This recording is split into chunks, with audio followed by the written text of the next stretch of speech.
प्रसंग की पंक्तियां मैंने आपके समक्ष पढ़ी है और आप लोग उससे अवगत भी है।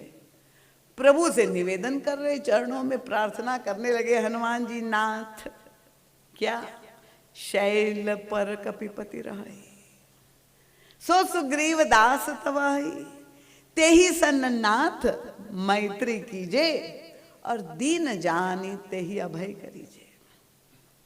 पढ़ करके लगती है पंक्तियां बड़ी सीधी सी है, पर यही तो युग तुलसी परम पूज्य महाराज श्री की जो दृष्टि की विशेषता है। महाराज जी ने जब ये पंक्तियां पढ़ी तो महाराज जी को लगा बड़ी अटपटी बात श्री हनुमान जी कह रहे हैं। व्यवहारिक रूप से, बहिरंग रूप से देखे तो बिल्कुल संगत नहीं लग रही बात, क्योंकि प्रभु को परिचय दे रहे श्री हनुमान जी। किसका? सुग्रीव का परिचय दे रहे। किस रूप में दे रहे? उनका नाथ शैल पर कपिपति रहे, इस पर्वत पर बंदरों के राजा रह रहे।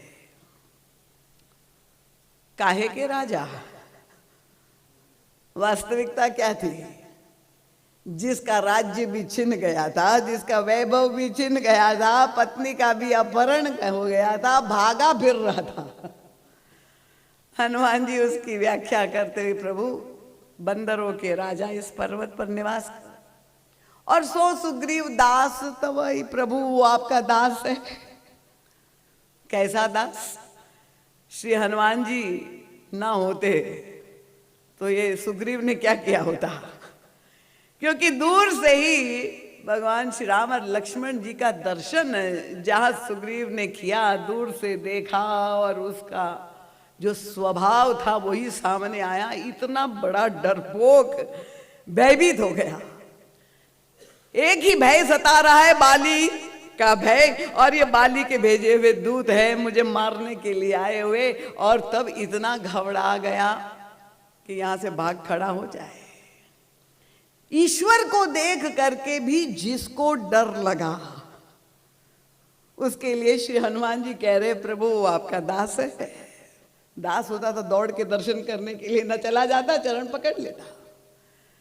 सो सुग्रीव दास तवई, और फिर विचित्र बात है, तेई सन नाथ मैत्री कीजिए, प्रभु चलिए आप उनको अपना मित्र बनाइए, और दीन जानते ही अभय करीजिए। प्रभु को कि चेहरे पे मुस्कुराहट आ गई, व्यंगात्मक हंसी। ये तो युग तुलसी परम पूज्य महाराज श्री देख पाए, ये तो अंतर्भाव है मानस के। प्रश्न चिन्ह आंखों में। प्रभु को लगा, हनुमान तुम जो व्याख्या कर रहे हो इस सुग्रीव का, ये काहे का राजा है सुग्रीव? और तब श्री हनुमान जी ने जो उत्तर दिया प्रभु को, वो भी संकेतों में दिया, वही महाराज जी समझ पाए। ये प्रश्नोत्तर जो संवाद हो रहा है केवल संकेतों में, नेत्रों में, ये मानस के अंतर्भाव है, जिसको परम पूज्य महाराज श्री ने मानस में गोता लगा करके निकाल करके हमें परोसे। और कितने तर्क संगत है, कितने भाव प्रवण है। जब प्रभु के मन में प्रश्न आया, कपिपति बंदरों के राजा शब्द सुन करके ये भागा फिर रहा है, काहे का राजा, काहे का राज्य, किस पर राज्य कर रहा है?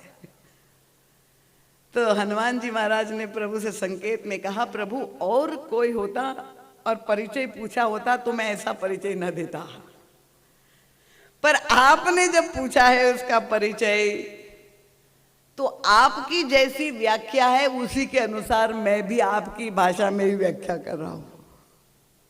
प्रभु ने पूछा कैसे? अब श्री हनुमान जी महाराज ने संकेत किया, याद दिला दिया, प्रभु याद कर लीजिए।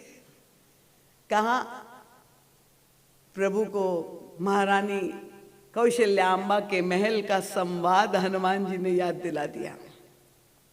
प्रभु जब आपको वनवास दे दिया गया और बन जाने से पहले आप कौशल्याम्बा के महल में माँ के से प्रणाम करने के लिए गए, कौशल्याम्बा अवगत नहीं थी और उनका हृदय जैसा माँ का वात्सल्य से भरा होता है, व्याकुल हो रही थी। उनका बेटा, पता नहीं विधि विधान में कितना विलंब हो जाए, कर्मकांड ऐसा है तो आज तुम्हारा राज्याभिषेक है, विलंब हो सकता है, तो यदि तुम्हें व्रत करना है, भोजन नहीं करना है, तो कुछ फलाहार कर सकते हो। जाओ कछु भाव मधुर फल खाओ, पितु समीप तब जई हो भैया, भई बड़ी बार जाई बलि मैया। मैं बलि बलि जाओ लाल, तुम कुछ खा लो।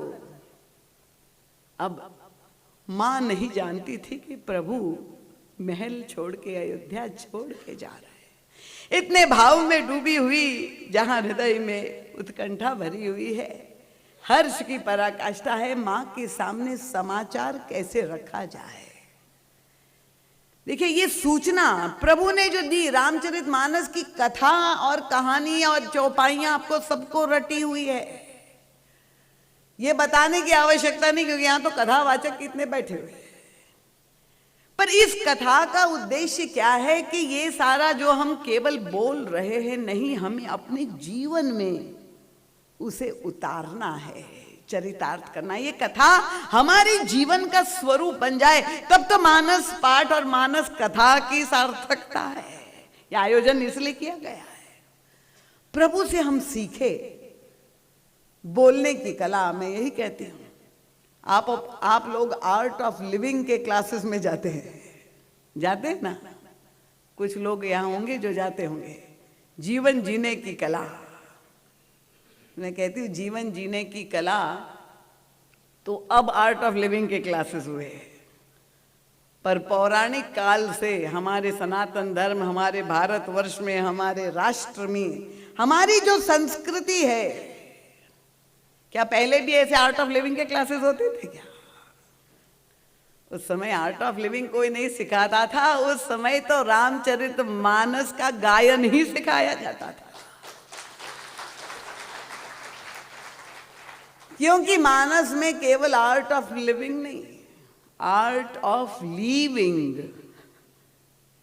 त्याग कैसे करना ये भी सिखाते हैं, जीवन जीना भी कैसे सिखाते हैं, आर्ट ऑफ लविंग, प्रेम कैसे किया जाए, आर्ट ऑफ स्पीकिंग, कैसे बोलना चाहिए। ये हमें अपने अवतार पुरुषों से